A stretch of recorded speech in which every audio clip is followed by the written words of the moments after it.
the agenda for the regular meeting of the Borough of Pompton Lakes Mayor and Council and Municipal Corporation in the County of Passaic. The meeting will begin at 7:30 p.m. on December 6, 2023, in the Municipal Building, 25 Lennox Avenue, Pompton Lakes, New Jersey.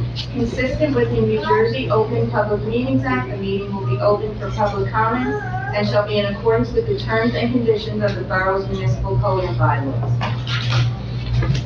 Please stand for flag salute.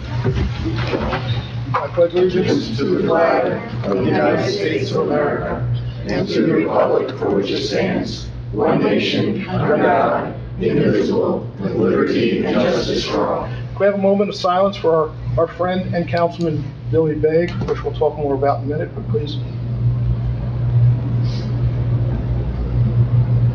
Thank you.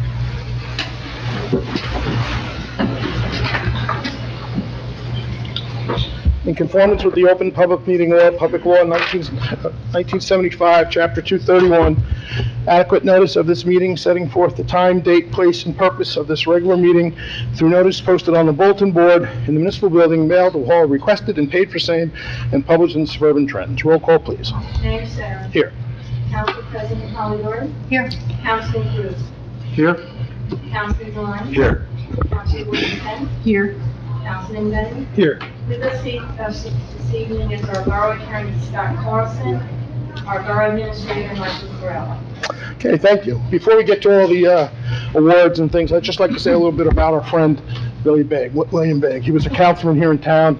Anybody who knows him, and everybody in this room does, I am sure, he was your typical Pompton Lakes resident. He spent his time with everybody.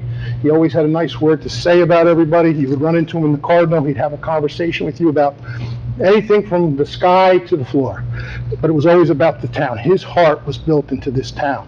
And most people don't realize the history that he had here in Pompton Lakes. And I'm just going to read a couple of the things that he was involved in. He began his career at age 27 with the Pompton Lakes Police Department, was promoted to the rank of sergeant, then lieutenant, and then captain on 11/23 in 1983. He served in the role for 25 years until he retired on 7/1/2008. Attended William Patterson College, where he obtained a degree in public safety. He served in the Army National Guard. He was appointed a member of the Pompton Lakes Board of Education 1992 and resigned at the end of 2010. So he spent almost 20 years just on the Board of Education. He was a member of the Pompton Lakes Riverdale First Aid Squad, and we all know he was the one driving that ambulance a lot during the day back in the days, along with the rest of the staff. He used greatly there. He was appointed a member of the Pompton Lakes Town Council in 2011 and served up to the day of his passing. He was deputy coordinator for the Office of Emergency Management. One of his passions that people know was Boys State, where he spent a lot of time with children that needed some help, and he would go away for 2 weeks with them, and he did that up to a couple of years ago, where he'd go away and spend time with them. He was a coach in Little League and in soccer, and he's going to be greatly missed. He was a friend of mine. He was a friend of everybody up here, and I just want to say some nice words about him. He's sadly missed, and we will be reappointing someone today, but, you know, we should not forget all the time and energy he's put into this community. Okay. Next, we have a retirement of a special police officer, Mark Sonny. I have a very long proclamation here that I'm going to read, so you can stay sitting, I'm going to stay sitting, and we'll read it that way, and then we'll bring everybody up. Okay, whereas Mark Sonny was appointed as a Class 1 Special Police Officer in 1991, completed mandatory training, Mark was appointed to Class 2 Police Officer in 2009. He was a full police powers and duties similar to a permanent officer. After many years of dedicated service, Mark resigned from his position as a Class 2 Special Police Officer with a retirement date of November 1st, 2023. Mark's immediate family moved to Pompton Lakes in 1966 at the age of 18 months old, and in 1989 bought his home in Pompton Lakes, where he still resides. Mark is a lifelong active member of the Pompton Lakes Volunteer Fire Department, joining at the age of 18, and is appointed fire alarm superintendent in 1984.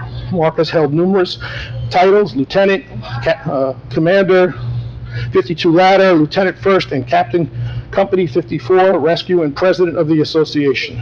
It should be noted, Mark was Fireman of the Year in 1999 and received the United States Senate Citation Life-Saving Award in 1999.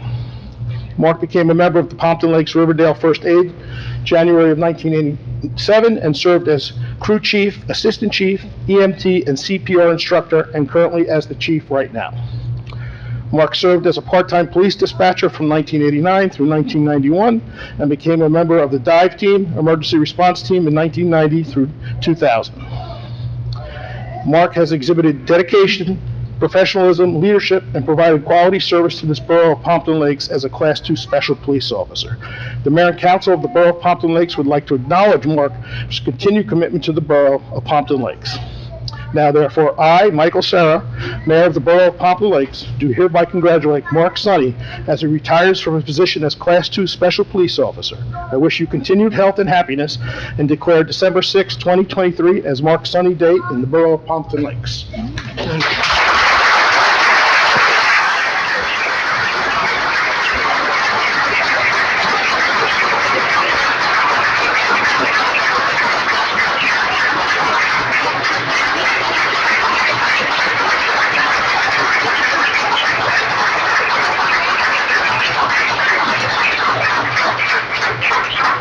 People, I'd like to also present something. I'm just going to add, just like Billy Bay, Mark is one of those residents that's been in town his whole life. He's actually family, he relates to my wife, and he spent his time and energy from a young age to this day caring about this community. And that's what Pompton Lakes is made about, is people like him and people like Billy Bay. That what makes us different than every other community. So thank you for all the time and energy you put in. I know you're not going anywhere, and you're going to be involved. So that was with you. Mark, we just wanted to thank you for 32 years of service. I know the mayor's covered a lot of, things you've done. I just wanted to touch upon, Mark started as a Class 1, and then later in life, as an older gentleman, decided to opt up and go to a Class 2, which meant he had to go back to the police academy. While he had children, while he was married, it was, a huge step, and then remained on for years. But a lot of stuff that, you didn't hear about Mark is the stuff that he doesn't want to take credit for, because he doesn't like to take credit for it, is how many things he's probably fixed in this building for free, using his skills as an electrician. He's always there to help. There's so much more than just a couple of dates on a form. And I thank you for everything.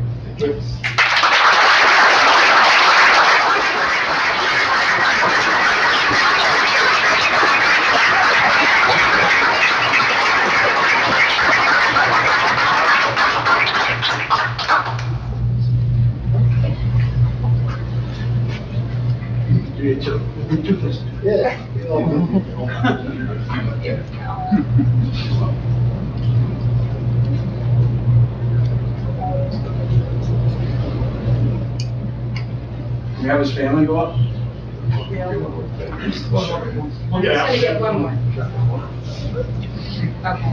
now family.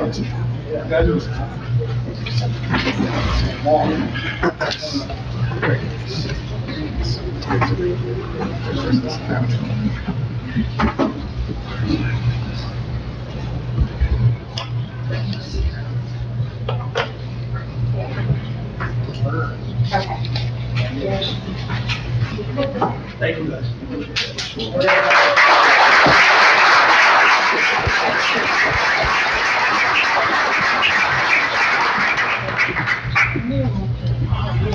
Okay, we're gonna keep those hands clapping because we got more awards to give out. I'm gonna ask the police chief to come up and give a little presentation to some of his officers.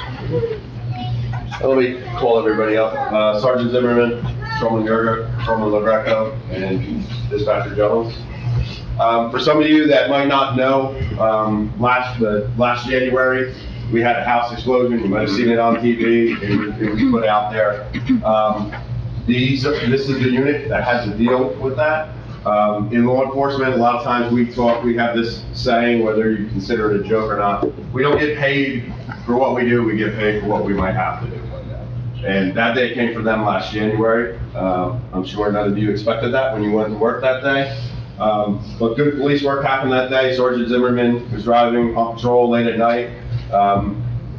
Noticed the smoke, actually got the resident off the back porch.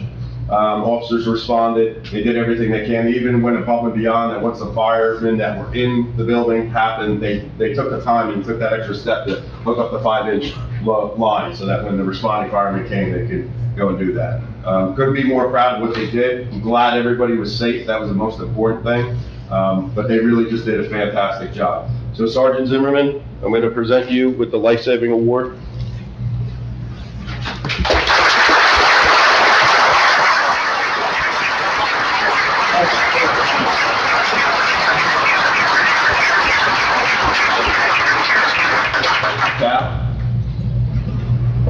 Tal had the duty of working the desk on that day, and if you could imagine when that event happened, that call center will just light up, and he did a fantastic job. And we just want to thank you for everything you did.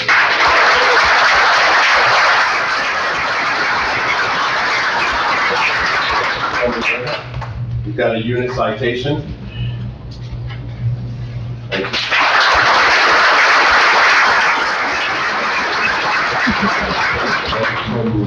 Unit citation as well.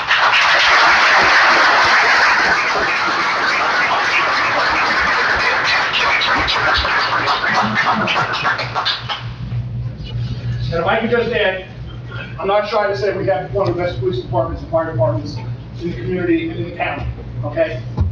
People, a lot of them are homegrown here, they care about this community, and this is a fine example of what they do every day, putting their life on the line. We forget we're a small, sleepy little town. Occasionally, things happen that are not good, and these are people, and all the people you see behind you, that we have to respond to get to help us. So let's give a hand to our police department and fire department.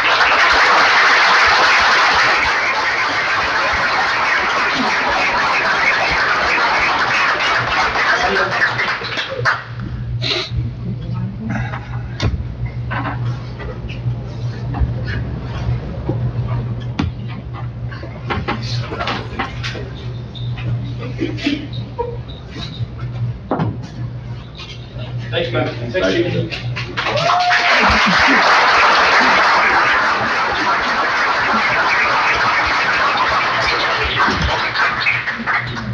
Okay, you got 2 minutes to escape, whoever wants to escape. The rest of you are staying here with us. So I'll give you 2 minutes to empty the room or stay, whatever you'd like, and then we'll start with our next business. If we can keep it quietly as we get out, because we're going to continue our meeting.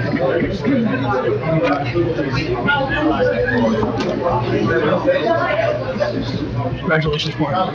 Congratulations. Congratulations. I know.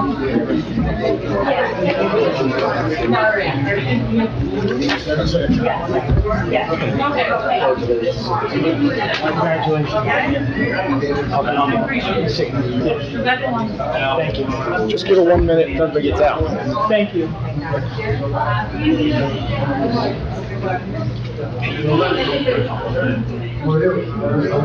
Okay, our next order of business is going to be replacing the vacancy of Councilman Begg. So with that, can I have a motion to replace the vacancy? So moved. Second. I need a name. I would like to nominate Lisa Kilberg to fill the vacancy. Can I have a second? I'll second that. Council President Polidori, second. And a roll call, please. Roll call. So this is resolution authorizing employment of Lisa Kilberg to serve on the Borough Council to fill a vacancy in accordance with the municipal vacancy law.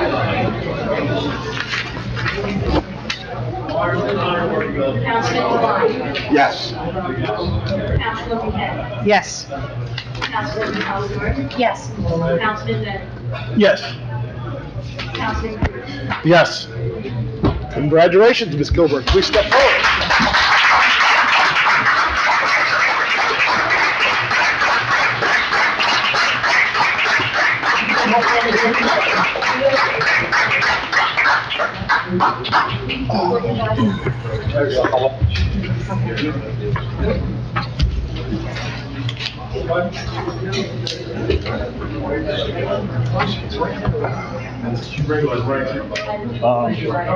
Raise your right hand. Left hand on the Bible. State your name. I, Lisa Kilberg, Do solemnly swear solemnly swear that I will support the Constitution and the Constitution of the State of New Jersey. Constitution of the State of New Jersey. I will bear true faith and allegiance I will bear true faith and allegiance to the same to the same, as to the government established to the government established in the United States in the United States and in this state, and in this state, under the authority of the people, under the authority of the people. I will faithfully, Impartially, justly, and justly perform all the duties of perform all the duties of council member council member according to the best of my ability. to the best of my ability. So So help me God. help me God.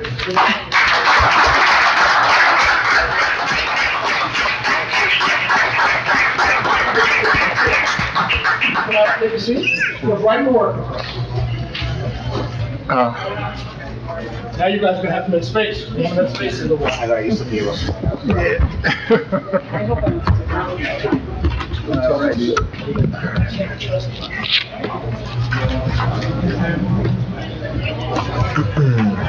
Make sure mic's on it. Yeah.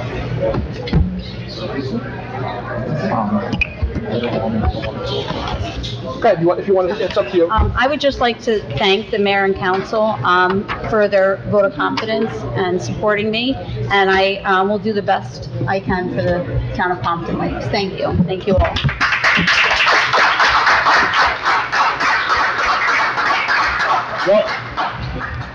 Okay, so let's move on. I'm gonna have a risk manager, so I see in the back, why don't you come up? You wanna stand, or I'll get you some chairs? No, I'll go right over here, Mayor. You sure? Okay.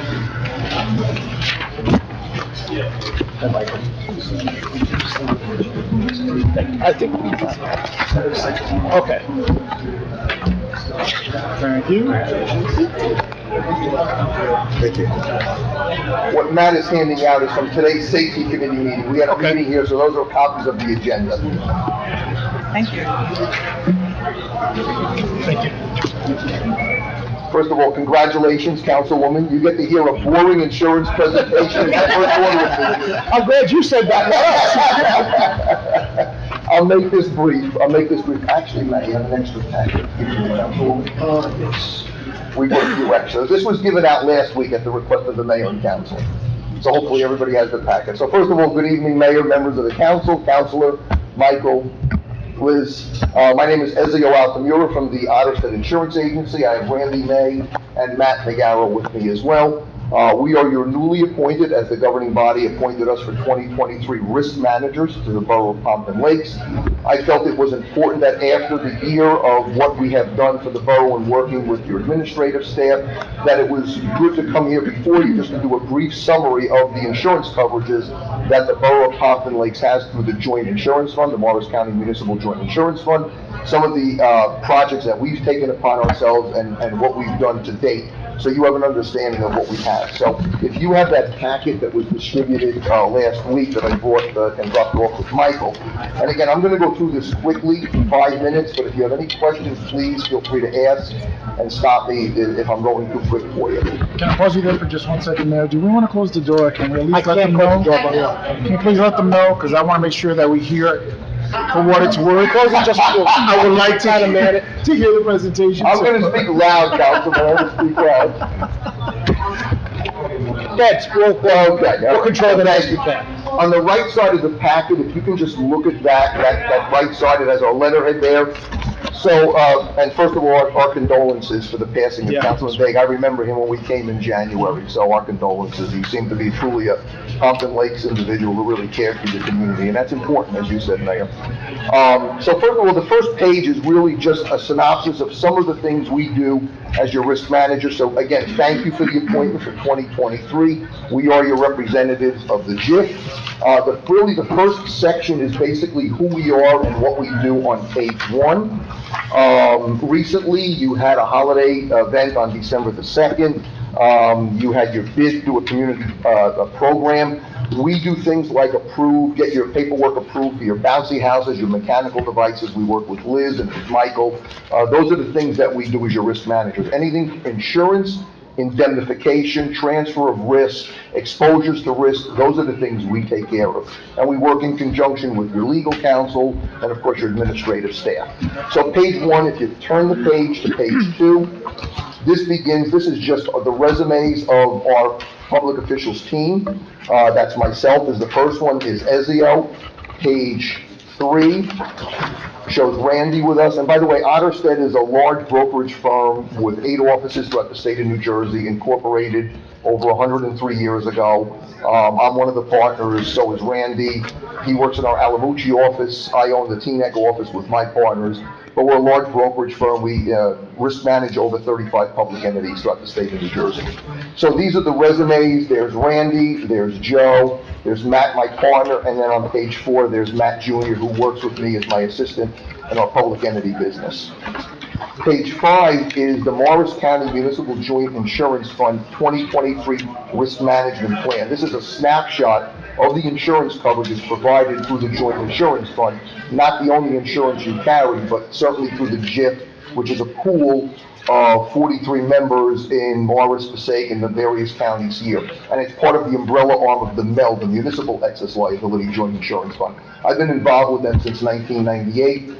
And I'm on the MEL Coverage Committee. I'm on all the statewide programs for the MEL, and one of the co-authors of some of their journals that you see put out. If you turn the page to page 6,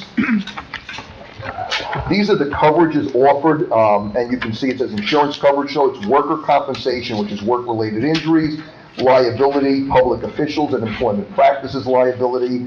We have some optional coverages for volunteers, directors, and officers. There's crime coverage, non-owned aircraft, environmental under the EGIF, cyber under the cyber JIF, property and equipment breakdown, and emergency service volunteer.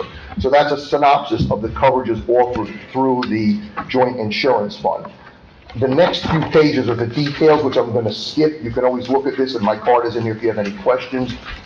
So go to page 8. Page 8, number 3 says optional excess liability limit. That's what's commonly known as umbrella coverage. The Borough of Pompton Lakes has a maximum offered through the Morris JIF, which is $30 million of coverage. That coverage was opted into to purchase, so you're very well protected from a liability and casualty standpoint. If you go to page 9, you have public officials liability and employment practices. That's wrongful termination. If you're sued as a government official, you have a preferred rate because you have excellent claims experience. You've been a member of the Morris JIF since 2018, from January 1 of 2018. So because of your excellent experience, you have a $20,000 deductible and then a 20% of the first $250,000 co-insurance if you have a claim. To date, on record, you have 3 old claims and nothing recent, so that's really a good track record. Number 5 is optional excess public officials liability. So the lower level is $2 million, and then you have an $8 million excess, so you have a total of $10 million for public officials and employment practices liability coverage, and that's the maximum offered through the JIF. If you turn to page 10, number 6, I'm going to talk about that in a minute, but that's optional volunteer directors and officers liability. There are some outstanding items that I'm working with Michael on that we're putting together, and I'll show you that towards the end of the proposal of the presentation. If you go to page 11, number 9, we have environmental liability through what they call the EGIF. It's a separate joint insurance fund. These JIFs are all managed and run by fund commissioners who are really people from the local community. JIFs are basically quasi-public entities.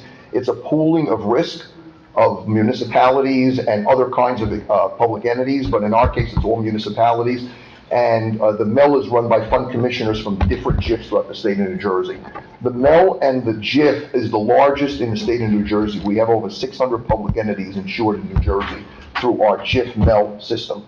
There are other JIFs. I'm involved with 6 different JIFs. But the MEL is really the grandfather. It was started in 1985 right here in Bergen County, and it's become a success story. It's considered the leader of the JIFs. It's the largest in the country. Where are we with the lawsuit with the one JIF that we were part of? Prior to 2018? Yeah. I don't know what JIF you were part of. I'm not sure. Michael, are you aware that, I think there was a bunch of towns that were part of a lawsuit? Was it Middlesex? Yes. Okay. I'm working with a few communities now looking to get out of that. We were trying our hardest to get out of there. Yeah. Well, we're out, but You're out. we don't want to be part of this whole, Yeah. they're asking for payments. Yes, no, I understand. I have actually had a discussion with Michael We'll on that. provide an update at the next council. Okay, perfect. Yeah, yeah. So to continue on this page, we have cyber coverage, which covers data breach, data recovery, ransomware. There's no limits there, and that's for privacy issues. If anybody wants to know the limits, it's a high limit, but that's because people who perpetrate ransomware go on the Mel website and actually look at the coverages. Sort of like an attorney would look and say, oh, it's a deep pocket, and no slight against the borough attorney, but they may look at that and see that, well, with cyber and the cyber exposures, they don't publish the limits, but I'd be glad to share that with you. That's great. Yeah. So, Just have a quick it's there. question. Do you provide any assessments for those entities such as us regarding that type of protection on where we may have deficiencies towards that coverage? Yes, they formed the cyber GIF this year in 2023. Prior, it was privately insured, which it still is now, but the cyber GIF covers the first 350,000, and then they have an insurance company that covers the balance up to this limit that I'm discussing. And when you get your bill, your premium, or your assessment, there is a charge for the cyber GIF, and they're working with a company called D2 Security, which was hired by the Mel. And Michael's been getting these emails because they're working with you and your technology people to bring everybody up to snuff. Because once you get up to a certain level, by next May is the target date, you can actually have better deductibles and out-of-pocket costs should you have a cyber claim. And I've been involved with several of them over the past few years with some of my municipalities. It's really a bad thing. So they have a hotline, so if God forbid you ever were breached, my cell is there, Michael has my cell, you call me and I get that claim in right away. They get attorneys involved. They have a very, very good system of defending those claims with the ransomware. Thank you. Sure. If you turn to page 12, the deductible, the property deductible and physical damage deductible for vehicles is $1,250. That's right above number 12.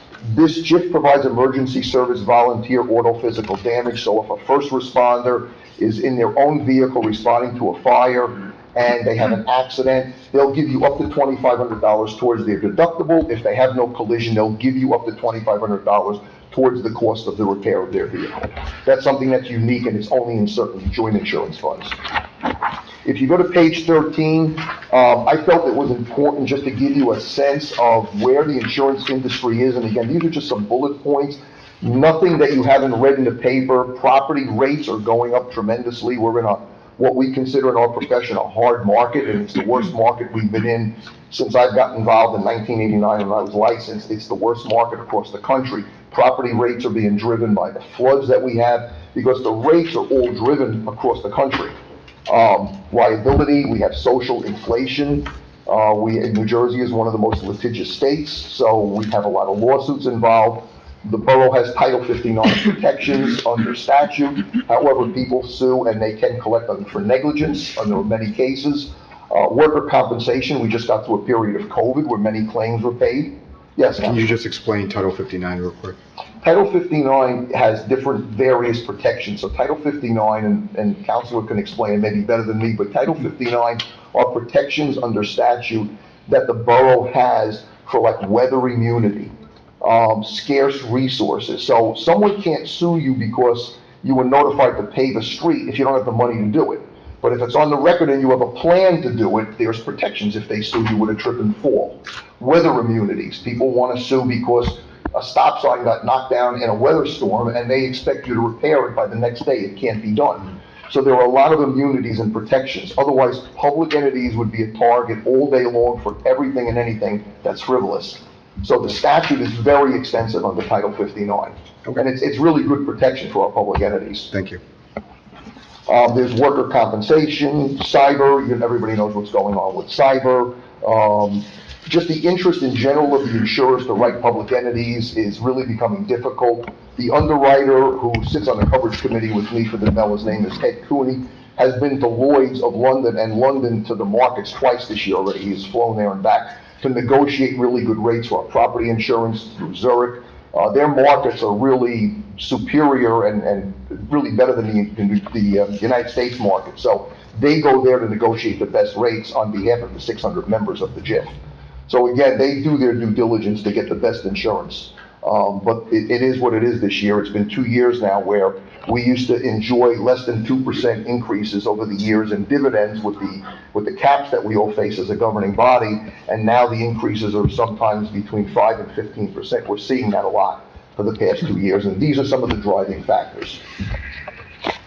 If you go to page 14, I just call this risk management a work in progress. This actually refers to the left side of your packet. So if you pull this out, this is just a synopsis of claims that I put together for 2021 and 2022. The claims for this year for 2023 are in the packet that Matt handed out. We review these claims quarterly with your safety coordinator and your safety committee. So they're in that packet that we gave out today, but I just wanted to give you a comparison. And again, I won't spend a lot of time on this. If you have any specific questions, you can always call me. But the first page, the top part is general liability, and I put the highlights there. So there's nothing significant here for 2021, 2022. The bottom section of the first page is property. See, it says PR 2021 and 2022. We get these every month since 2018. So we look for, as your risk managers, the trends of what's causing claims. Again, we had the January 14th fire, so we had a higher incidence of worker comp claims, of equipment damage with the fire department and rescue people. Those are things that are anomalies. They happen, but that's what you have the insurance for. So in here, the very good news in here is that your loss ratios, the losses versus what you pay in assessments, are very low. So the borough is doing a great job, and that's a testament to the governing body and your department heads that really keep an eye on what's going on from a loss control standpoint. So that first page is general liability and property for the 2 years. The next page is the summary, so you see a low frequency and a low severity of claims when you look at the totals all the way over to the right side. The third page is auto liability and auto physical damage. If we hit someone with our vehicle, a third party, or we have a claim for physical damage to one of our vehicles, again, excellent low frequency and low severity. The summary is on the bottom of that page. And then the last 2 pages that say qual links are the worker compensation claims for 2021 and then 2022. Now, a lot of these, I reviewed this today with our claims, with our committee, a lot of them were COVID claims driving a lot of these for the frequency of the claim. So the frequency might appear a little high, but a lot of them are, they went to the doctors and they were right back to work. So again, this is just a summary. I thought it was important that the governing body has an idea of what kind of claims, but overall, you do an excellent job in Pompton Lakes. The other sheet on the left side, that's the training that's offered. They went to a new platform this year called BIS. So there are many classes. You may have taken some down at the League of Municipalities, but there's MSI Live and MSI Now. And again, we went over this today. We pushed this a lot, and I gave Michael a list of all the people by name and all the courses they took for 2023. And you had a vast improvement. You had a really good number of people this year, and we're looking to improve that. But even as governing body members, Michael is one of the administrators. We are as well. You can go online and do courses. The MSI Now are like 15, 20-minute courses, and the live are webinars. And the live are usually, many of them are accredited, so if you have a CPWM designation or an RMC, you can get CE credits for those. So that's what that is. And then the last document is called Recommended by Jem Otterson Insurance Agency. This was given out at the April 1st quarterly meeting that we ran when we got first appointed. These are just, it's a lot of stuffing, it's a lot of legal stuff, it's more for your attorney, but it's recommendations of what you should look for as a borough from outside vendors. So you bring somebody in to do work for the borough, mechanical devices, that's what we got approved the last few weeks. We really moved quickly on that because we had to get those approved. Those require special approval, but most of the times we have the authority to approve outside vendors. If you're doing a mayor's 5K race and you want to bring in 3 vendors, we want the certificate of insurance, we want the additional insured status for the borough, and we want indemnification in favor of the borough. We look at that, we review it, we sign off on it and say it's good.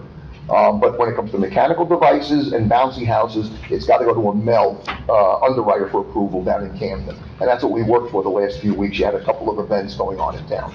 So that's just a really detailed, oriented kind of what to look for, what we look for from outside vendors. Okay?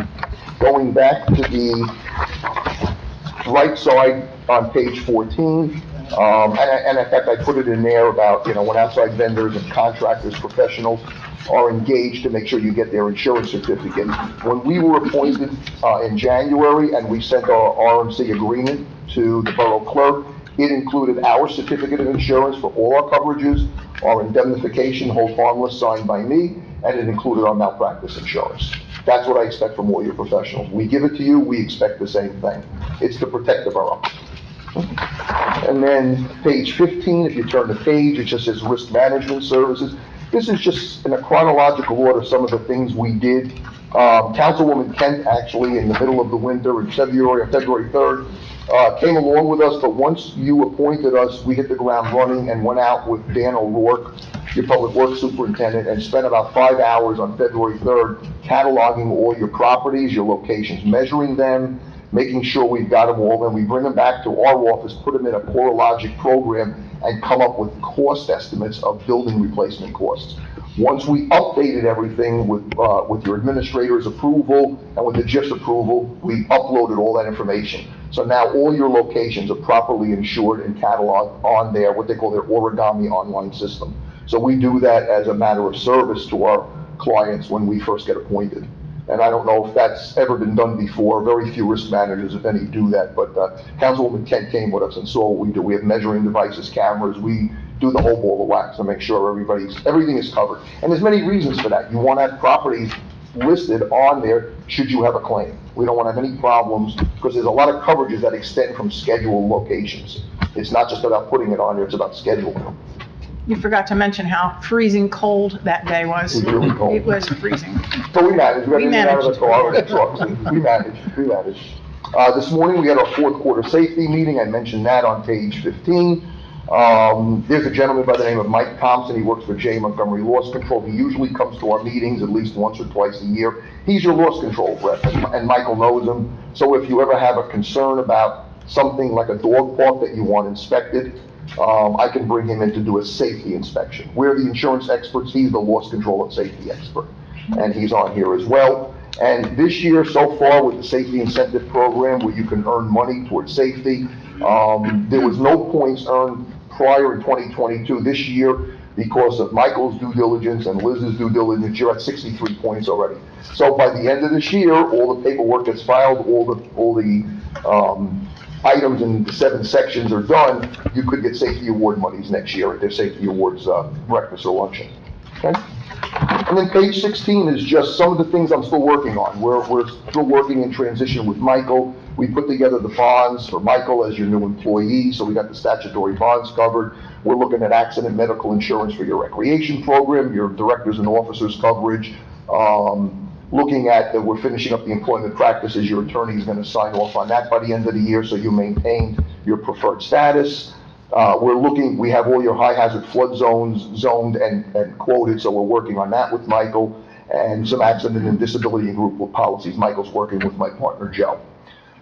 We continue to attend monthly meetings between my team, my public entity team, so we're always at the Morris JIF meetings. This year, you got police accreditation. Kudos to Chief Clark. You got the borough received a prorated credit of $2,453 on your assessment. And what was the total cost on that? Without the prorate? So what were we paying? Your cost? Yeah. I don't know your cost. Probably about $40,000. Okay. And the Morris JIF gives you seed grant money, where I believe you don't have to pay it back. I think it's $25,000. Yeah, to start. To start. Yes. Yeah, there's no question, it's costing more than what the credit you're gonna get. You're gonna get 5% credit on your liability premium. So you get maybe a small borough, maybe 6,000 or 7,000 a year, but it makes for a better police department because if there's litigation, they can turn to that because you have SOPs in place and so forth. So And that was a hard thing to understand because we were putting money out Yes. to become a better police department, which will save us some money, but we have to put the money out. No, right. And this JIF is unique. Not all the JIFs put seed money out. Some do 10,000, some do 20. I believe Morris, I think it was 25. It was before I got it because Chief's been working on that with his team. So, and again, thank you to Michael and Liz working with us. Dan O'Rourke did a great job. He's like your safety coordinator, works with us. That's it. I think I took more time than 5 minutes. I apologize. So I'll start that, I've heard good things from all the people that you're mentioning now, that you're doing a great job with us. Thank you, I can tell you that we just had the bid, and there are some good members here. You got back to them in timely fashion, which was great for everything they were asking, because that's a kind of hit and miss kind of thing, everybody's sending stuff back and forth all the time, and we have quite a few of festivals throughout the year. Yes. So that's kind of how it did. You did our Pompton Day back in September, and now you have this one, and then we'll have some other ones coming up. So that part of it is working out very well with us, because Thank we're you. getting back and forth with that. Thank you. We pride ourselves on quick responses. We have a team, 8 offices. We do a lot of public entities. We insure counties, utility authorities, housing authorities. I myself handle 12 public entities, so I'm very well versed in public entities. So we try to provide good service. That's what we're all about. Any questions for him? Anybody? Okay. No? Thank you for Thank you for your presenting. time. Congratulations. Don't quit on the council now after this insurance presentation. Give it a chance. It gets better. It gets better. Just kidding. Thank you, guys. Thank you, Mayor. Thank you, members of the council. You're welcome to stay if you'd like. We did have dinner. We spent money at Monica's. Yes, We had dinner okay. there. Good, good. So, supporting your comments. Okay. Can I have a motion to open the meeting for public comments? So moved. Councilman Devine, Council President Polidori, all in favor? Aye. Against? Anyone from the public like to address, please give your name, your address, 5 minutes roughly, and I'll answer you when we're all done with the questions. So whoever, anybody? Please step up.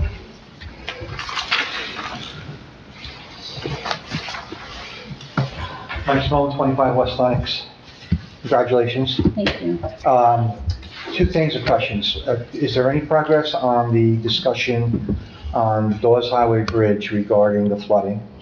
And there's been more publicity about this recycling facility in Oakland that may or may not show up, but is the borough considering any actions that would help us not have to deal with the traffic? Thank you. Anyone else from the public like to address? Please step up. Randy Hinton, 443 Montclair Avenue. I just want to thank the Republican County Committee, Republican leader, and everybody else who was involved for putting my name as one of 3 to replace Bill Begg on the council.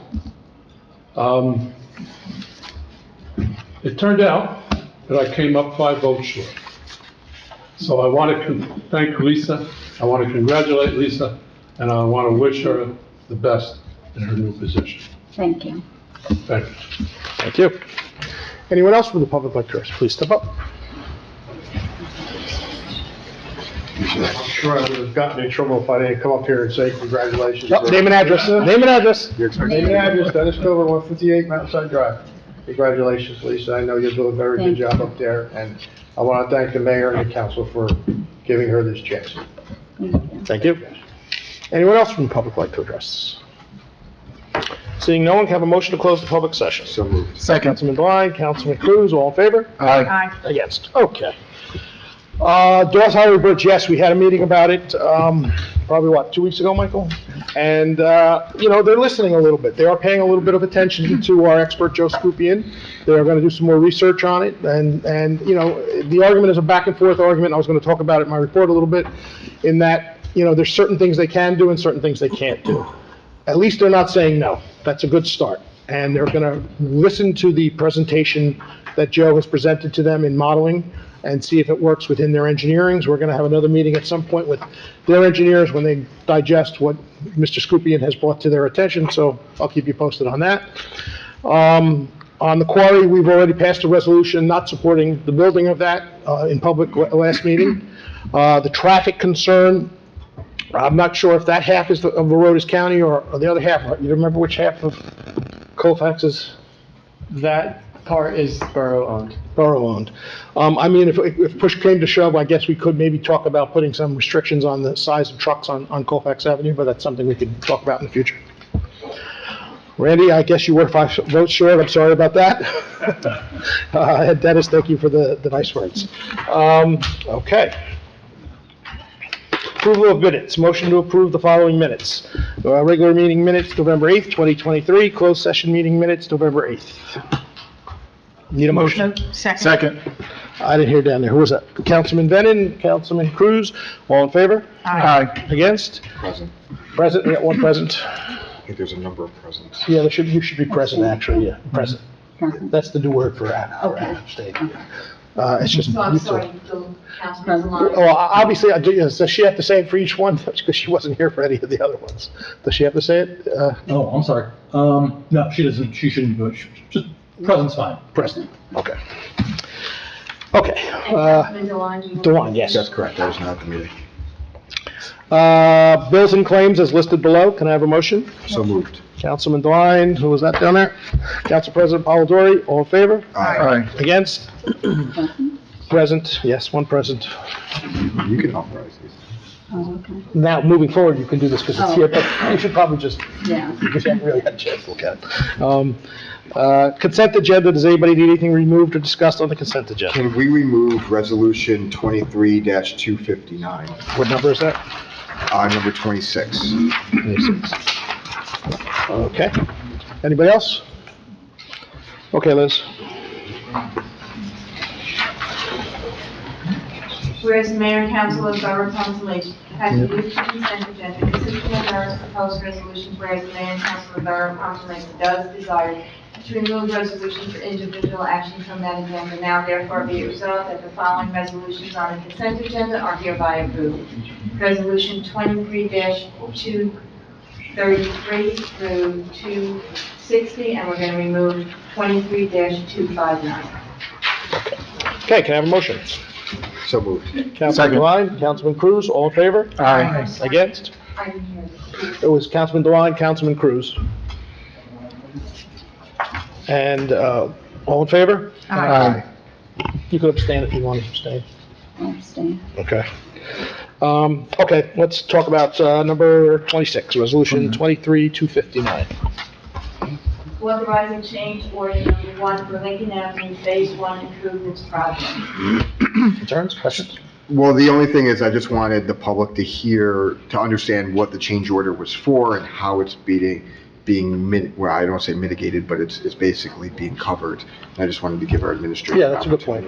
Thank you, Councilman Deline. For the public, the change order is a change order for the Lincoln Avenue Phase 1 Improvements Project in the amount of $79,280. The change order is a result of the Pompton Lakes Board of Education approaching the borough with the request to add on to this project by replacing about 500 linear feet of sidewalk in front of Lincoln Elementary School.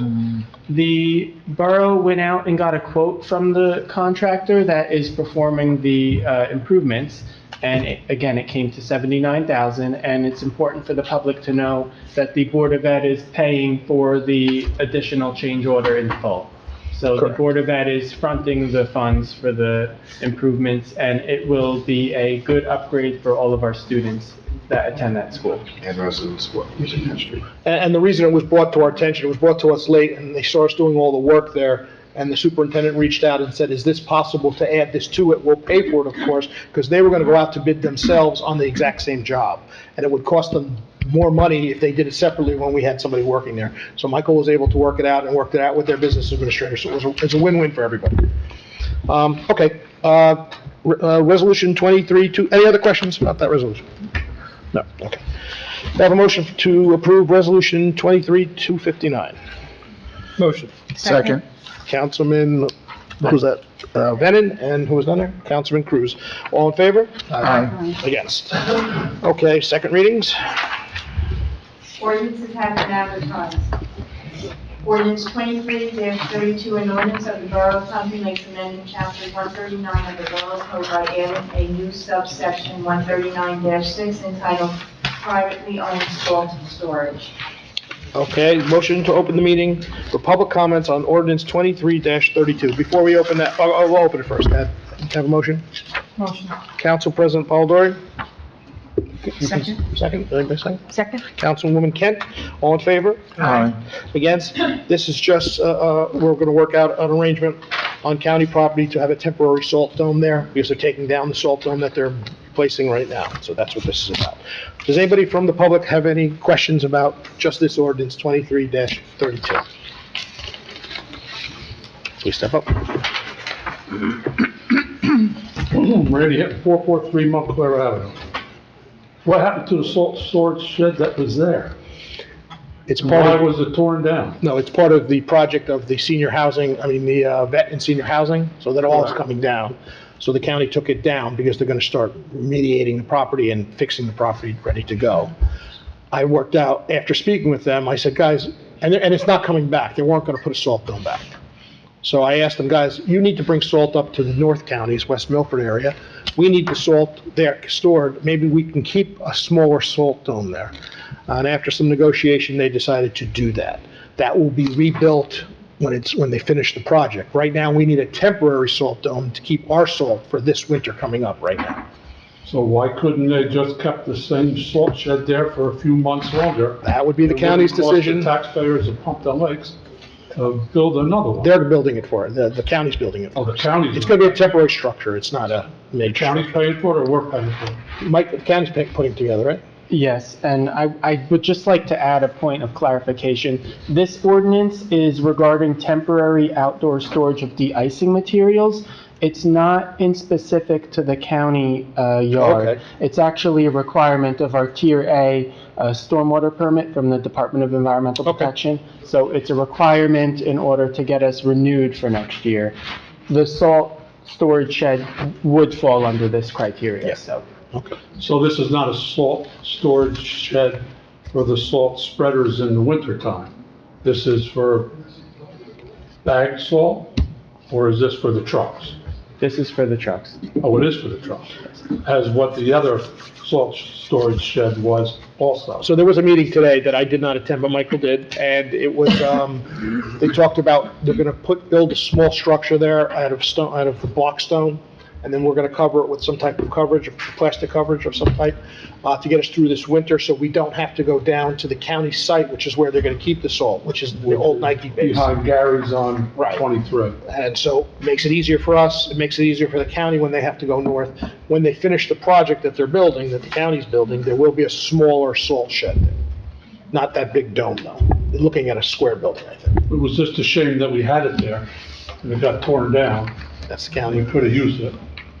Must have been a miscommunication somewhere along the line, I guess. No, they wanted it gone. Okay, thank you. Thank you. Anyone else from the public like to address? Okay. Motion to close the meeting for public comments on ordinance 23-32. So moved. Councilman Devine, Second. Councilman Cruz, all in favor? Aye. Against? Motion to approve ordinance 23-32 for final adoption. Motion. Councilman Bennett, So moved. Second. Councilwoman Kent, roll call, please. Councilman Dewan. Yes. Councilwoman, Yes. Councilwoman Polidori. Yes. Councilman Bennett. Yes. Councilman Cruz. Yes. Yes, you can vote on this, right? Gus is up here, yes, yes. Councilwoman, Kilburg. yeah. Yes. Kilburg is EI, so Kent would come before Kilburg, okay, just checking that. Okay, ordinance 23-33. In ordinance amending the fees for chapter 22 of the revised general ordinances of the Borough of Pompton Lakes entitled Registration of Foreclosing Mortgage Property and Vacant Property. Mike, I'm gonna let you handle that one. Okay, I can certainly handle it. The Borough of Pompton Lakes was using a company called ProChamps for our vacant property registration requirements. The company was a result of a shared service agreement with Passaic County. The company has since been defunct. We cannot get in contact with them, so as a result, we're going to bring the program in-house, and it's going to be handled by the municipal clerk's office. So this ordinance delineates that moving forward. Okay, thank you. Motion to open the meeting for public comments on ordinance 23-33. Councilman Devine, Second. Councilman Bennett, all in favor? Aye. Against? Anyone from the public like to address just this ordinance? Seeing no one, motion to close the public session on ordinance 23-33. So moved. Councilman Devine, Second. Councilwoman Kilburg, all in favor? Aye. No, Against? You're right. I'm good? Okay. Keep me honest. Motion to approve ordinance 23-33 for final adoption. So moved. Councilman Devine, Second? Council President Polidori, was that? No. No, Councilwoman Kent, roll call, please. Councilman Dewan. Yes. Councilwoman Kent. Yes. Councilwoman Polidori. Yes. Councilman Bennett. Yes. Councilman Cruz. Yes. Councilwoman Kilburn. Yes. 23-34, an ordinance amending 1414A concerning the disposal of solid waste. Motion to open the meeting for public comments on ordinance 23-34. So moved. Councilman Blind, Second. Councilman Bennett, all in favor? Aye. Against? Anyone like to address ordinance 23-34? Seeing no one, motion to close the meeting for public comments on ordinance 23-34. So moved. Councilman Second. Blind, Councilman Cruz, all in favor? Aye. Against? Motion to approve ordinance 23-34 for final adoption. So moved. Councilman Blind, Second. Councilman Bennett, roll call, please. Councilman Dewan. Yes. Councilman Kent. Yes. Councilwoman Polidori. Yes. Councilman Bennett. Yes. Councilman Cruz. Yes. Councilwoman Kilburn. Yes. Ordinance 23-35, an ordinance authorizing the purchase of real property known and designated as tax block 7,700, lot 1 on the tax map of the Borough of Pompton, County of Passaic, and State of New Jersey. Motion to open the meeting for public comments on ordinance 23-35. So moved. Councilman Blind, Second? Councilwoman Kent, all in favor? Aye. Against? Anyone from the public like to address just this ordinance? Please step up. Once again, Randy Hinton, 443 Montclair Avenue. I don't have my tax map in front of me. Block 7700, Lot 1, is that Hamburg Turnpike south of Wilderness Park? Yes. So that's a continuation of Wilderness Park then? No, this would be the Heimel property. It was the Hyman property. yes, Now now our property. it will be so ours, it'll be yes. a continuation of Wilderness Park. Yes. Yes. Glad we cleared that up, Mike. Well, it's not there yet. There's still work there, Steve. This is just a step. But we have purchased that property. We're working towards that, yes. Is it being Thank you. purchased as open space property? Yes. Yes. Well, a piece of it will be paid for through open space, yes. But it So- is going to be considered open space property? That I'm not sure of. I'd have to check with Mark. I don't know if you know, because it's only a piece of the money that you can use for that. So the purpose of I purchasing it think was that, I think the entire purchase price is being paid from the open space. It might be, depending on how he worded it. I didn't see the Yes, wording. so my recollection is that the entire, I believe it's $5,000 payment. Before we vote on this, is that what we're actually voting on, that we are purchasing this through open space property? Yes. I don't want to vote on it if we're not sure. I drafted it, I'm quite certain. That it is Yes. going to be considered open space property? Yes, well, it's, yes. Okay, there you have it then. Thank you. Okay, thank you. Motion to close the meeting for public comments on ordinance 23-35. So moved. Councilman Bennett, Councilman DeWine. All in favor? Aye. Against? A motion to approve ordinance 23-35 for final adoption. So moved. Was that Councilwoman Kent? Second. Councilman Bennett, roll call, please. Councilman Dewan. Yes. Councilman Kent. Yes. Councilwoman Polidori. Bless you. As it was explained, yes. Councilman Bennett. Yes. Councilman Cruz. Yes. Councilwoman Kilburn. Yes. Okay, thank you. Okay, under my report, myself and a bunch of us up here attended the League of Municipalities. I've been going quite many years, and what it turns into is a better place to meet other people from other towns and see how they do things in other towns. They have their, they do things differently in different areas than we do, and it's nice talking to other mayors, especially about how they handle certain situations. So I spent a lot of time having meetings and dinners with certain people from the league just to get a feel of how they're doing things. I'm sure more people up here will have a lot to say of what they did down there. I did attend a bridge meeting with the county. We talked about all the bridges. I mentioned the one bridge at Dawes Highway. Dawes Highway Bridge, there is still discussion on how we can make that work. It's very delicate on raising that bridge and not changing the flow of the water underneath it. That is the argument that they're making. And we're making the argument that we're not changing the flow enough that it's going to make a difference. And we've hired an expert that kind of follows that model. So now it's a discussion that will go back and forth between the county and our expert to figure out how that goes. We also had another meeting about the Hirschfield Bridge and the West Lennox Bridge. They will be working on the Hirschfield Bridge first. It's at least a year out, maybe two. They still have to order the bridge and buy the bridge and measure the bridge, so it will not happen this summer. They're shooting hopefully for next summer, one bridge at a time. And then from there, they'll work on the second bridge. But they are making movement on it. Just to order the bridge, the way things are in the country right now, it's an 8-month wait to get the bridge once you order it. And there's a lot of steps before you order the bridge, so that's why it's taking so long. I attended a personnel meeting with numerous discussions about some personnel issues that we'll talking about later. The holiday stroll. The holiday stroll was a great event as usual. I got to thank the bid and all the people that put it together. You spent a lot of time and energy to make it work. We got beautiful weather, which brought out tons of people. In my mind, it was probably the most crowded stroll we've had in a very long time. There was a lot of people there. It's nice talking to everybody.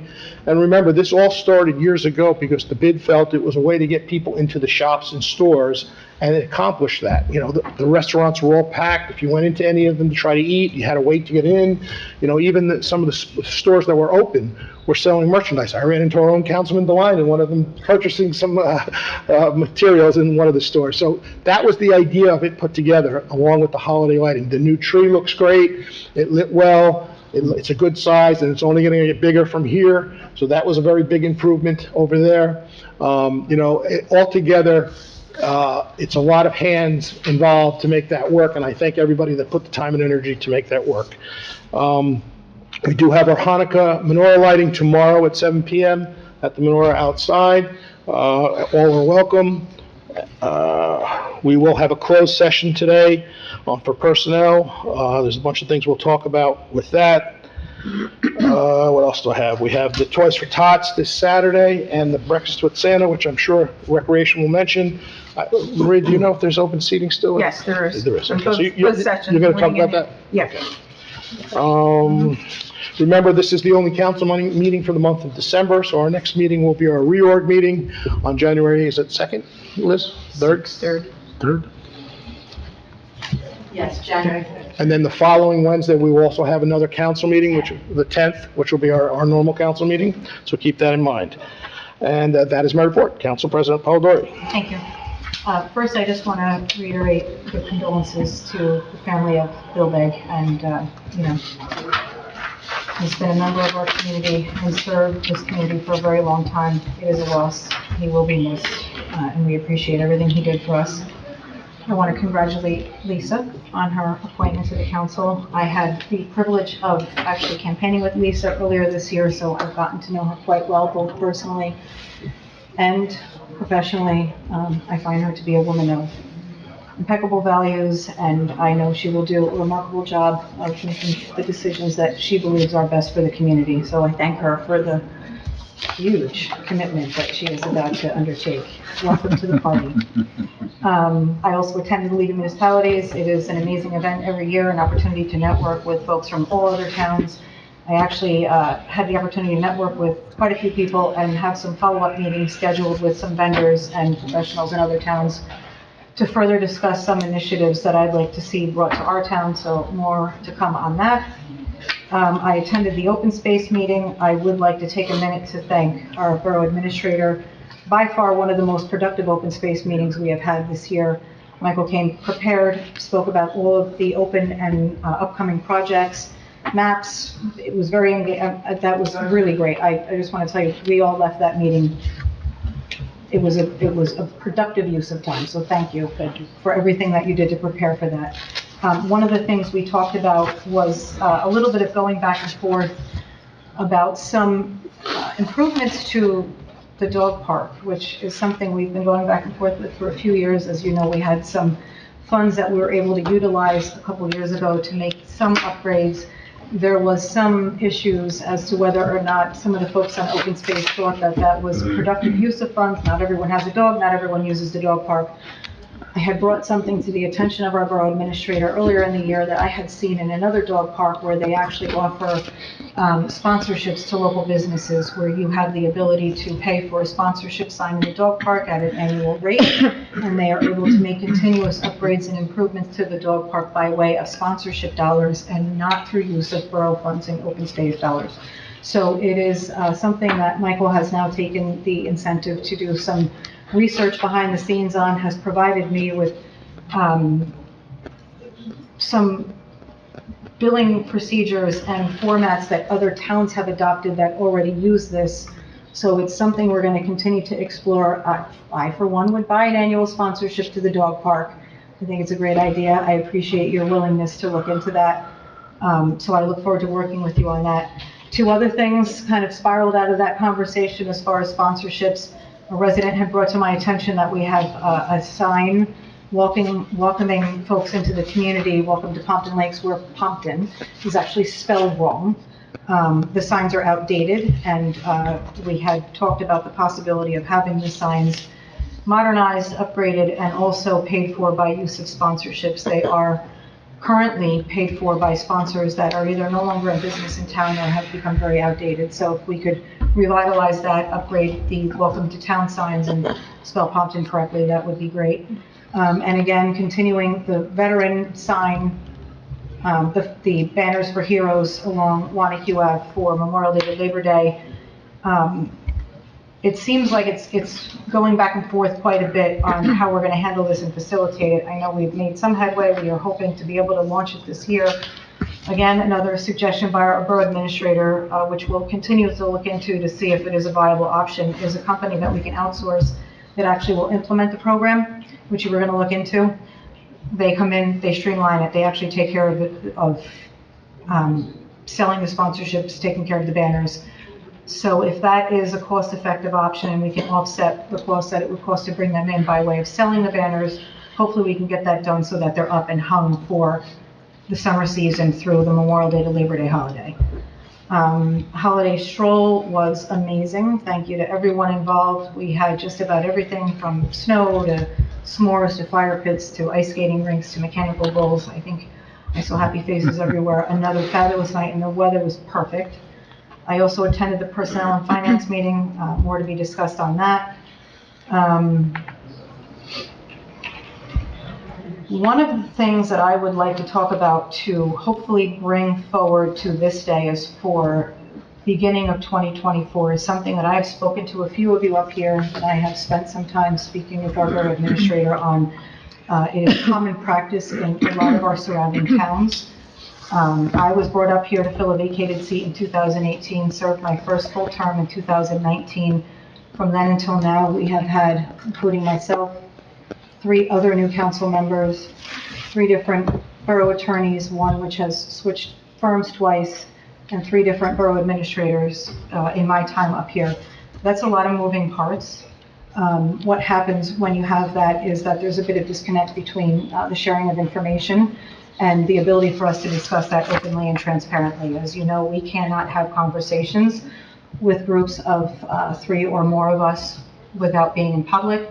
It makes it very difficult to be able to share and digest the information that we need to discuss to be able to pass these ordinances and resolutions. What I would like to see happen, and I hope that you'll continue to move on with this and talk about it. We've talked about it a few times. I want to see us incorporate workshop meetings, whether it be at the end or beginning of a council meeting once a month, so that in public view with transparency, we can actually openly discuss as a group fully some of the initiatives that we're bringing forward and some of the things that we would like to discuss. I believe it fosters productive conversation, and it allows the council people that are sitting up here, especially the newer council people, the ability to leverage both the borough attorney and the borough administrator, our professionals, their resources and input on some of the decisions that we have to make, so that when we vote on things, we know that we're voting on something that we've had the ability to fully discuss and understand. So I'm hoping with the support of the council, that's something we can move forward with in the new year. I know that one of our councilmen had suggested that we do it at the end Our borough administrator had suggested that in other towns, he's seen it an hour before one meeting a month. I've spent some time talking to councilmen in other towns where they actually devote one meeting a month to a workshop meeting. It seems a bit much. It puts all voting off to only one meeting a month. So whatever we think is the best way to move forward with that, I think it will help us have better discussions as we vote on things presented to the borough. Next, request for proposals. Are we moving forward with interviews for that? No, I did a poll of the council, and 3 council people said they did not need a meeting, so we're not gonna. If anybody needs information, they can speak with Michael, or they can go get the files from inside. So I saw there were 2 of us at least that said they needed a 2, meeting. but 3 said no. And we have another council person up here who has no experience, who would greatly benefit from. Okay, well, I'm just saying, she wasn't part of the polling because she wasn't on yet, so I just polled the people that were here. Okay, so when are we planning on making a decision as to how we move forward with professionals then? It'll be at the night of the reorg meeting, and we'll have discussion if there's a discussion. And if anybody needs more information, they can reach out directly to Michael, or they can reach out to the file. Every person presented a file, and it breaks down everything they do in that file. Most of the attorneys we've seen already, we know them already. We've dealt with them the last couple of years. So everybody has their own preference on what they want, and they'll be, and we'll take I'm it just from curious there. as to why the process seems to be always changing. Last year, we did set 'Cause there was a vote, interviews. This yeah. year, we decided Because we the weren't council- going to. The council wanted it, this year they don't. It was at the discretion of the borough administrator last year. No, it wasn't. Okay. And again, Toys for Tots Train is this weekend. We have a ton of activities lined up. We're actually starting an hour earlier. New information to be shared on that. There'll be some additional vendors this year, so we hope to see everyone come out for that. And happy holidays. See you in the new year. This report? Thank you. I forgot to mention, and I'm sure DPW will pick it up, this is the last leaf pickup this week. Goes back to 2 garbage pickups a week, starting next week. So if you're gonna get leaves out, this is the last week to do it. Councilman Dewan. Thank you, Mayor. I want to start off by giving my condolences to the family of Bill Bank.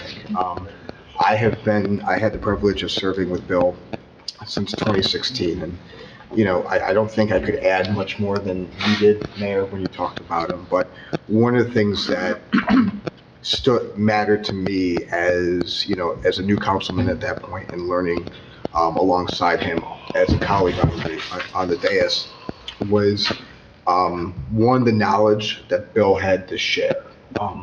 I am now somehow the longest serving council person on this dais, 8 years. And I am also the youngest. So to learn from someone. Is that true? That it is actually true. Okay. Believe it or not. So to learn from with someone that has such institutional knowledge of, 1, the council, and 2, the town, and to say that Bill has seen and done everything in Pompton Lakes is not an understatement at all. So I had the privilege of sitting next to him a number of times. We rotate seats constantly, but to have the conversations I did with Bill, to learn what he knew, and he imparted that knowledge willingly, meant a lot. And he's going to be missed. That's I agree with you 100%. Yep. on the same breath, welcome. Yes. welcome, kind of quite the awkward transition, but and it's funny because as much as the relationship I had with Bill on the dais, Lisa was probably one of the first people I met moving into Pompton Lakes, living right across from me in our townhouse development. We were longtime neighbors for a while, so I know Lisa quite well, and her personality, and I think we're all going to very much benefit from, 1, her dedication to the town, and also her passion for Pompton Lakes and doing good work. So congratulations and welcome. I want to congratulate Mark Sonny on his retirement. Again, just a tireless institution of this town. I know he's going to continue to be involved in some manner, but I'll thank him for his service as a special officer. And congratulations to the brave officers for that night, and their recognition was well served. Thank you to the Pompton Lakes Business Improvement District, all the organizations that made our holiday stroll great. It really was a phenomenal year, an event. It felt like there was more stores open than ever before. It felt like there was more activities than ever before. I think my daughter had the record for the shortest time on the mechanical bull, but nevertheless, she had a great time. So again, Holiday Stroll continues to be one of my favorite events in Pompton Lakes, and it really shows what kind of community we have. And had a great time this year, and I look forward to many more. And it takes a lot of effort, and I know the bid really leads the way on that. I did not attend the November MUA meeting. However, I did want to report on some of the outcomes related to that. They are moving forward with the system-wide capacity study. I mentioned that a couple months ago. Again, because of redevelopment, there is always going to be an increased need for water and sewer. You add more units into the downtown, that puts demand on our utility capacity. So what is our maximum utility? And that is what this study is going to answer, is how many units, how much water, how much sewer capacity do we have? And that gives an idea of fundamentally what our build-out capacity is, up to the point that capacity is expanded in some manner, or we just have to live with what we're able to do. So the MUA is embarking on that particular study. There were 45 water and sewer markouts in the month of November. I think a lot of them had to do with the tree planting, so they were very active and busy that way. We want to make sure that new trees going in doesn't break into a water lateral or a sewer main or anything like that. A couple updates on ongoing projects. 525 Wanacue Avenue paid their fees, which is the Fortunato building, which is next to the fire station. So that project is moving forward in terms of their water and sewer hookups. They've had a number of conversations on other projects going on or potentially going on in town, and I'll update a little bit more on that based on the redevelopment meeting. But I also did want to point out the MUA has submitted a number of projects in what is known as H2 loans. This is the state's infrastructure bank. So basically what it is, the infrastructure bank exists at the state level. It allows utility authorities to apply for projects or equipment or things like that at a lower interest than private loaning or even municipal loans. And on top of that, there's usually principal forgiveness involved. So for example, if you had a $1 million project, that project may be eligible for principal forgiveness at $500,000. The loan is still worth $1 million. However, the principal forgiveness basically drops it down to a $500,000 project out of pocket. So it's a great program. It's good to see our MUA starting to look at taking advantage of it. A couple things I wanted to point out. Couple treatments associated with PFAS, which is starting to become a regulated chemical. I think if you paid attention to news, what that chemical is, I'm not going to go into it because I'm not that well versed into the effects of it. And then well 2 and well 1 for 1,4-dioxane, which I know has been regulated in previous for groundwater, is now being looked at for regulation under drinking water. And then finally, Ringwood Avenue water main upgrade. Ringwood Avenue is a county road, but there is a discussion, H2O loan for Pompton Avenue and Hemlock Avenue water main upgrade. So one of the things I'm going to ask our board administrator is to maintain communication with the MUA, because as that project gets funded and done, it might be good to dovetail a local aid application so that road will get repaved soon after that water main gets done. And that's it for the MUA. There was not a regularly scheduled redevelopment meeting in the month of November. However, there is a special meeting tomorrow night here in the council meeting at 7:30 p.m. The agenda items are associated with the Pompton 5 Associates sale of their LLC and the project better known as the CAGM building. Basically, the previous owner had received the redevelopment approvals. He's selling the project because he's not able to effectuate the actual development of that project. That requires MUA approval to basically transfer the pilot agreement. What's that? You said MUA. I'm sorry, the redevelopment agency, has to approve, it's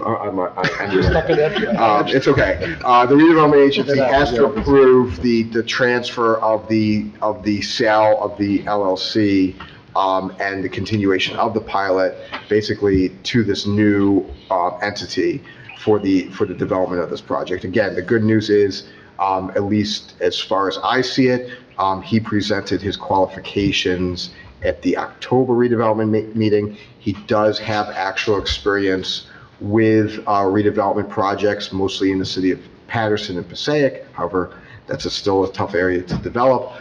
He is well-funded, he is willing to move forward, and I think there was a lot of discussions on timelines, escrows, everything like that. So that is fundamentally the business of the redevelopment agency meeting. There will also be a update to the concept plan for 198-222 Wanacue Avenue.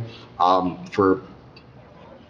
don't think that project has a name on it. However, that is the 12-story tower, residential tower, mixed-use development that was shown to the redevelopment agency a few months ago. I don't know if they've made any revisions. I do know that they were asked to provide some additional views of what that building would look like from different vistas around town. So if you're in a residential neighborhood, can you see this building? What does the top of that building look like? Those are kind of things that I think the members of the redevelopment agency were interested in. And again, that is tomorrow night at 7:30 p.m. And that concludes my report, Mayor. Okay, thank you. Councilwoman Kent. Thank you, Mayor. I too want to send my sympathies to Bill Begg's family. I realized I've known Bill over 30 years since we've been here, and he worked very closely with my husband Lloyd with the PAL program. Once a month, they all signed the bills. He was always interested in making sure the program was funded, and he did have a place in his heart. I realized at our holiday stroll, when I was standing up on the platform at the library with our mayor and council, that there was one person missing, and I was very sad. So, rest in peace, Bill. I also want to thank Ezio and the insurance company people. That's the first time I've ever understood a tiny bit about what insurance means, other than you pay the premium. So I'm very glad that we went through that process. I think it is a good process, and this is a very good, solid company for Pompton Lakes. I also attended the League of Municipality, and in that attendance, I went to their course, and by doing that, they give the borough a $250 reimbursement. So that kind of paid for my hotel. So I'm very happy that I do that every year. Anyway, but, and the League of Municipalities is very important because, just to reflect on what Council President Polidori said, you get to meet so many different people, and you do it all at once, and I'm like the bag lady that everybody loves, because they throw all their stuff in my bag, and then I bring it home and look at it. But there's so many different catalogs and opportunities for new products that you just wouldn't know. So I'm going to thank all the residents that pay for, let us go and attend this for a 3-day thing, and it's a wonderful event, and I'm glad. I also want to welcome Lisa to the council. Lisa, it was like a crazy ride this election year. And, the town was painted with red signs all over the place for way too long. But the process worked. We have a very competent woman. She cares very much for Pompton Lakes. I learned a lot about you, and you are in our women's club, and you're going to be a wonderful asset to the community. And I want to thank you. Thank you.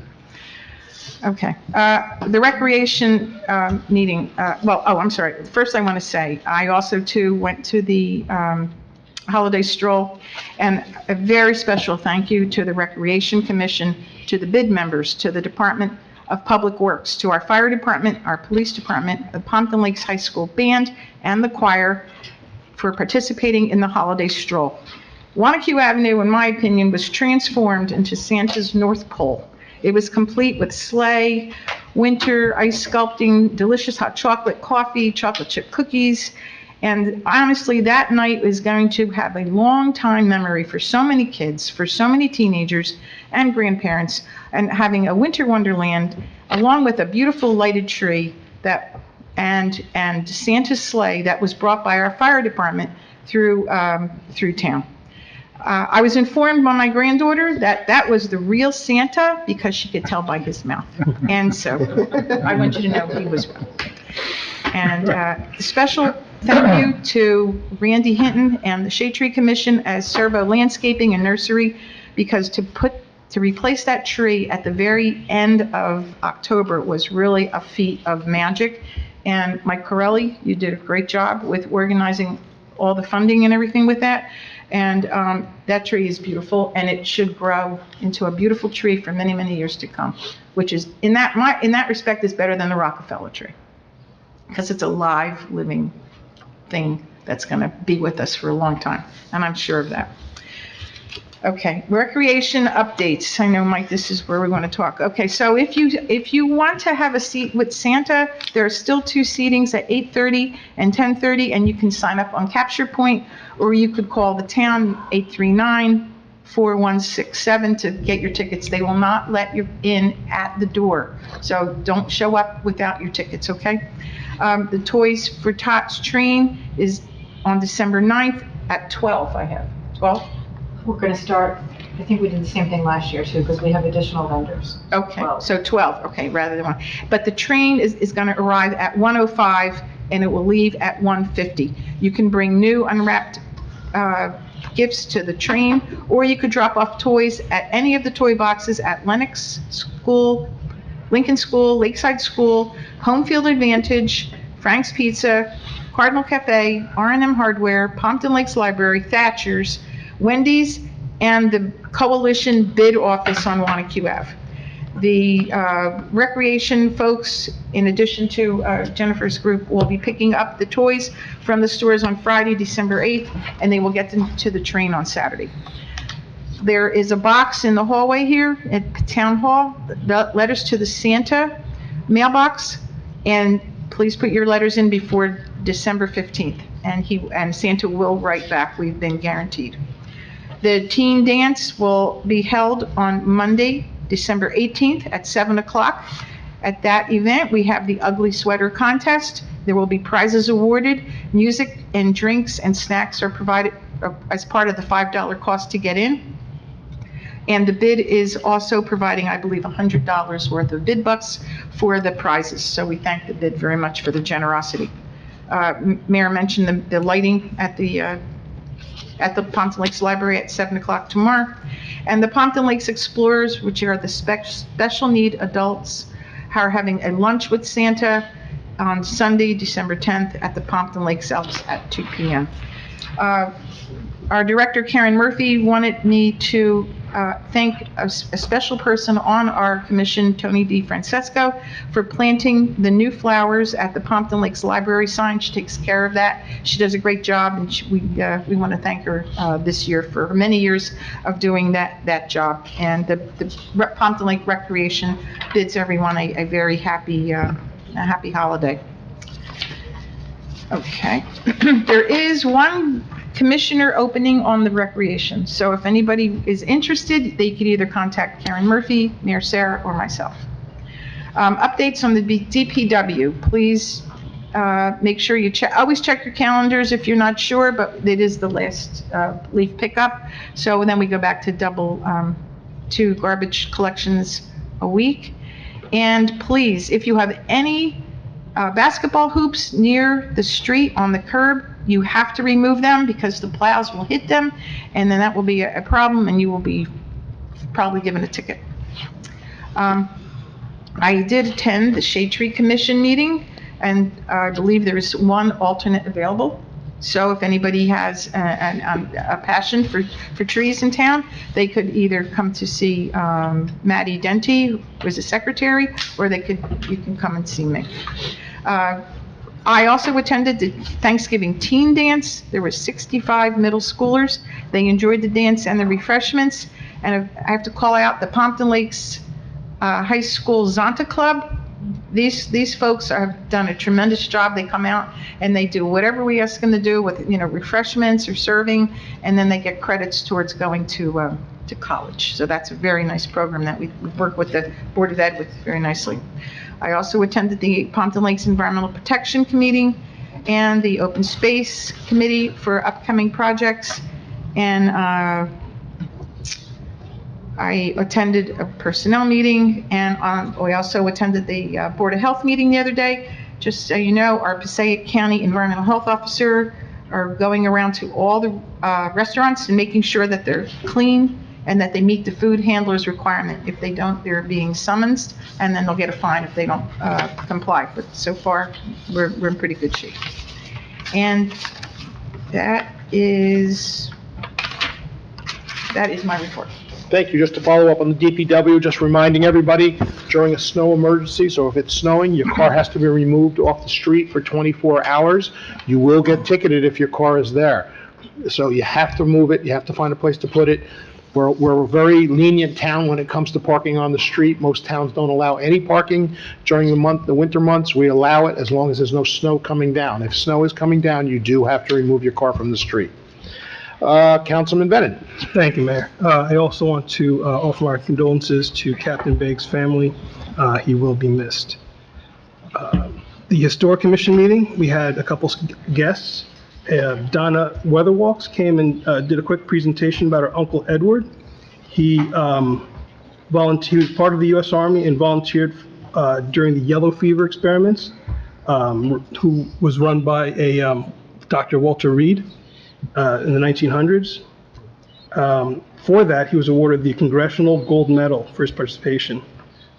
He's also one of the founding members of the fire department, and he's buried at Pompton Reformed Church. Yellow fever deaths, as a result of those experiments, the Panama Canal was able to be completed because of they found there was the mosquitoes that was transmitting the yellow fever. So, a little piece of local history in national history there. The holiday stroll, like you said, a lot of folks were out there. It was a beautiful night. Weather cooperated. The marching band and the choir did a fantastic job. I want to thank the folks that helped out the marching band boosters tent, visited the tent, bought some baked goods. And side note, my karate teacher was able to help corral a dog that got away and was growling at folks. He tossed what was left of his steak quesadilla, and as a result, the dog owner found him and bought him a new steak quesadilla. So shout out to my karate teacher for helping out. And lastly, congratulations to Councilwoman Councilwoman Kilberg. We look forward to working with you. Also, congratulations to Sergeant Zimmerman, Patrolman Yurga, Patrolman, I have it written down here. John, I'll say it's John. LaGreco, thank you. Dispatcher Jones. No talking from the audience. And then lastly, congratulations to Mark Sunny on his retirement. That's my report, Mayor. Thank you. Councilman Cruz. Thank you, Mayor. I do have a motion tonight. I'll read that after my report. I do want to congratulate Lisa. Welcome. Nice to have you on board. Also, I'd like to congratulate Mark Sunny on his retirement. I know he'll find something else to do. He usually ends up finding something else to do. So, the holiday stroll as well. I was attended. As you guys know, the weather was great. It was wonderful to be out there. I know my kids wanted to leave the house in shorts, thinking a shorts and a hoodie would work. And it was definitely a lot of convincing to switch that. So, all right, moving on to my report. So for the Board of Ed meeting that I attended last night, Coach Scott Mahoney, the Pompton Lakes High School head football coach, announced his retirement from coaching after 19 years. During his time, he achieved 119 wins, 4 sectional titles. He will continue as a physical education teacher for the school district, and we wish him all the best, though I figured he'd find something else in sports related to probably continue. I also want to announce the Governor's Educator of the Year winners. For Pompton Lakes High School, we have Kevin Sullivan. For Lakeside, we have Tina Brindisi. For Lennox, we have Kim Katinsky. And Lincoln, Jen Cooper. And lastly, Jess Artis, she's Special Services. And I do have some sad news to report. Peter Jennings, he was the head custodian for the school district. I did not know him as long as most of the residents here, but he was great to work with. He loved the children. He passed away over the weekend. He was here for 35 years, working for the school district, and, all my interactions with him were amazing. He was always willing to help, always helpful with the kids, so he will surely be missed in the community. And lastly, the bond referendum. So the bond referendum is coming up next Tuesday. Please get out and vote. Please share the information with your friends and family. It's very important. Just to remind everybody, these are all for the security upgrades and infrastructure upgrades across all the schools. Okay, and it's a very important one. All the polling stations will be open, same time, so make sure you get out and vote.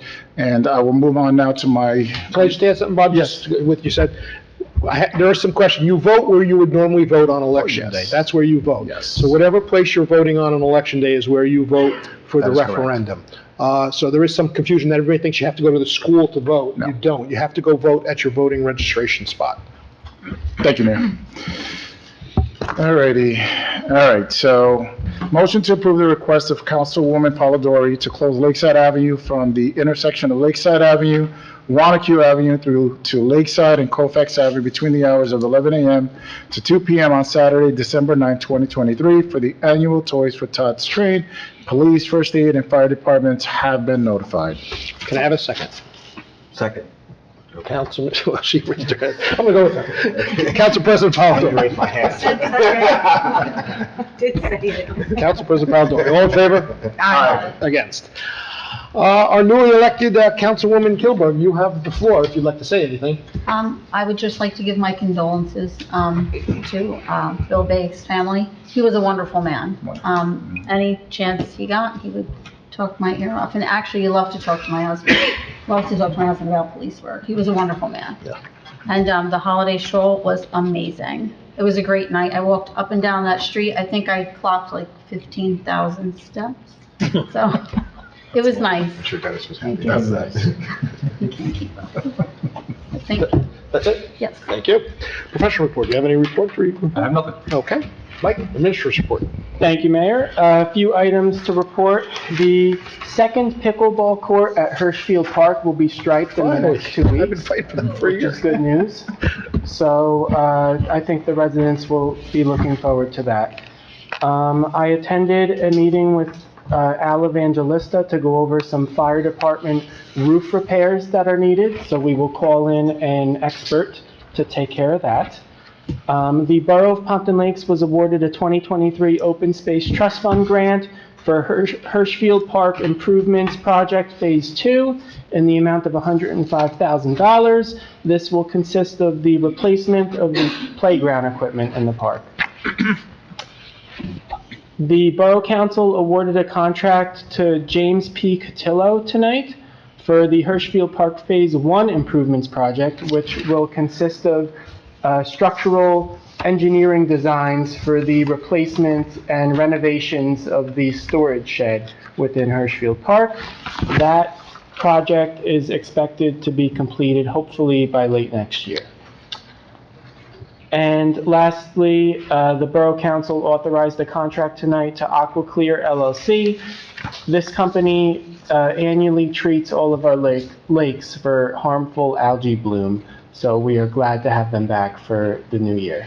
And that is all I have. Happy holidays to everyone. Thank you. If we can just get Oakland to take care of their half of the lake, maybe you have a connection over there and see. I do. And you'd like to maybe speak with them. Thank you. Any questions for the administrator? I have Yes. one. The Poplar property, are we close to a resolution on that? It's recently been brought to my attention that did we have to change attorneys because the existing attorney did not realize that there was a conflict of interest? The borough attorney did realize there was a conflict of interest, and we immediately retained a special legal counsel for this project. I'm in negotiations with Mr. Popov and Mr. Babich at 1104 and 1102 Colfax Ave.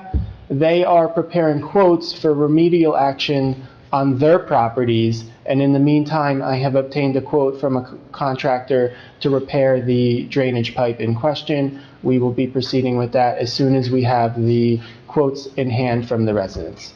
So immediately, as in one of the reasons we retained that attorney was to close up some loose ends, Poplar being one of them, there was extensive work throughout the year done on that. Are we doing duplicative work with a new firm now? Are we going to incur unnecessary billing for work that has to be done twice? This attorney was the attorney that handled the closing most recently, the most previous closing on the Babbage property, and should have known that there was a conflict. So The special counsel has drafted easement documents that are required for the repair of the pipe, which was not duplicate work. Okay. And this new counsel is advising me as to the procedures to remediate damage caused to both of the properties as a result of our pipe. Any other questions, Commissioner? Just quickly on the pickleball court, is that just relining the existing pickleball court No, to we're add, or actually we? taking another tennis court, one of the three that are together, the last one, and double lining that as pickleball also. I had a long conversation with the Board of Ed to make that happen. They are now accepting of the idea.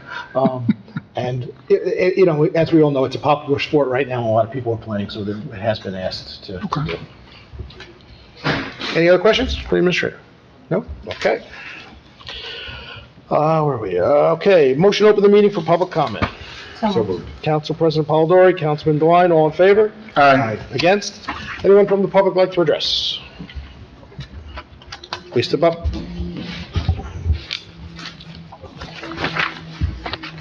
Good evening, Mayor and Council. Al Evangelista, Ringwood Court, speaking as a resident. First of all, my condolences to the Begg family.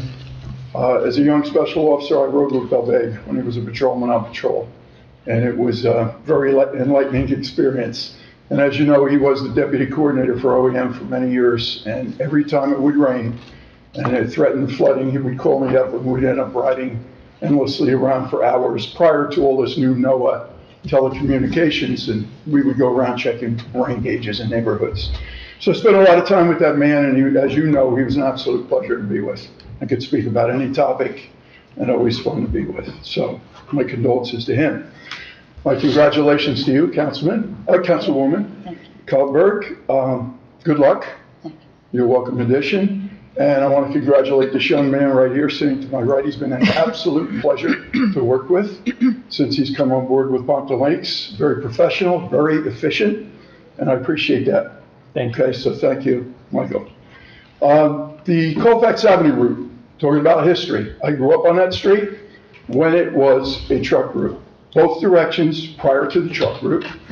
Okay, non-stop trucks. And anybody that knows trucks, and I have a lot of friends that are truckers, they will take the route that's the shortest because they get paid by the load. And if the shortest route from that recycling facility to Route 202 is through our town, that's what they're going to take. All right, they have the option of going out Doty Road to 202 through Wayne. I don't know if they'll go that route, but I can suggest this to the council. Do what Riverdale did with North Pompton Turnpike when Mayor Didio was there. Buy it. We already own that section of roadway. In Riverdale, I believe they had to buy it or maybe exchange with the county so that they could limit the weight limit on that stretch of roadway. Now all the trucks come in off of Route 23 and they go down Riverdale Road and come up Ramapo out through Pompton Lakes because they can't go down North Pompton Turnpike through Riverdale. They can go up to 287, but again, they'll take the shortest route, the easiest route to get where they're going. So I would recommend that we take action as a borough and make that stretch from Jefferson to the Oakland line, no trucks over a certain GVW. Because if we don't do that, we're gonna wait. Once it starts, then it's harder to get changed. The truck route, when it was established, and I was on the police department then as a special officer, it was done to give them a specific route, one direction in the morning, the other at night.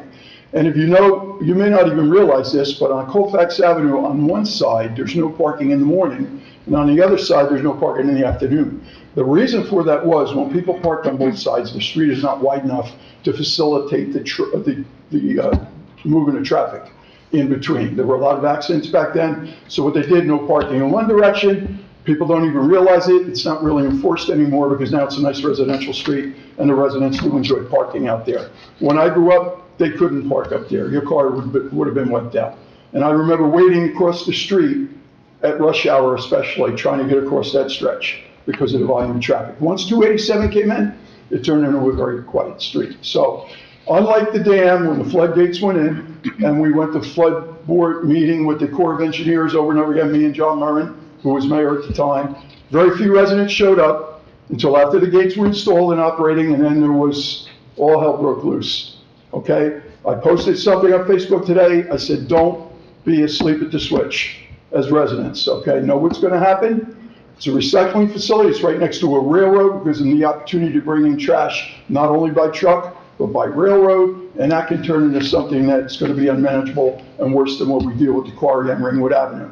So, just food for thought, I'd do some investigation, and hopefully we can take some action and help the residents out. Thank you. Have a good day. Anyone else from the public like to address? Please step up. Randy Hitton, 443 Montclair Ave. Just a question for the administrator. Any progress on the contract with Down Street Service? Because it expires on the 31st of December? Yes, and just for the council's edification, we went out to bid for tree removal and pruning services for 2024 and 2025. Bids were received. There is a point of clarification with one of the bids, which we are working through with the vendor. We will be in a position to award a contract on January 10th. Okay. Thank you. Thank you. Anyone else from the public like to address? Seeing no one, can I have a motion to close the public session? So moved. Councilman Wine, Councilman Cruz, all in favor? Aye. Against? Al, I agree with you 100%. If we can do something to limit the trucks on there, we don't need to bring traffic back on there. I was unaware, actually, of what you just said about the parking on both sides. I didn't even know that. Napa cars are parking there on both sides. I do see that. But it's something we'll look into. We took the first step and passed the resolution not supporting it. It's something we'll talk about in the future as we move forward. Randy, I think you got your answer from him. Okay. Motion to close the public session. Second. Council President Polidori, who's that over here? Councilman Cruz? Yep. Councilman Cruz, all in favor? Aye. Against? Approach the floor? Anybody approach the floor? Okay, I'd just like to wish everybody a happy holiday. We won't meet again until after the new year, so good new year to everyone. And don't forget, we do have a menorah lighting tomorrow at 7 p.m. at the menorah. We do have a closed session, so everyone unfortunately is going to have to step out. Motion to adjourn into closed session. Go ahead. Okay, you're recording. Okay, in closed session, we discussed personnel issues. A motion to adjourn. Motion. Second. Councilman Cruz, Councilman DeWine, all in favor? Aye. Against? No, because somebody else got